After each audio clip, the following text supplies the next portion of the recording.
terminata con il risultato di 6-2 l'ottava giornata di campionato, ha visto affrontarsi Athletic Club Palermo contro il Partinico Dacia. Siamo qui con uno dei protagonisti di questo match, Andrea Caruso.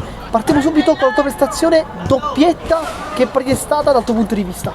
È stata sicuramente una partita complicata, soprattutto all'inizio, nel primo tempo, poi per fortuna siamo riusciti a sbloccarla col colpo di testa, calcio d'angolo, e da lì è stata in discesa poi la partita. Nel secondo tempo siamo entrati con l'atteggiamento giusto e ho trovato il gol, e poi da lì è arrivata la doppietta.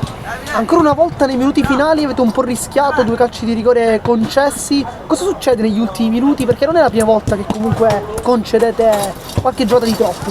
Ma penso che sia sicuramente una questione di atteggiamento, dobbiamo rimanere concentrati fino all'ultimo ed è una cosa che ci è mancata e qualche volta abbiamo pure rischiato di più di oggi.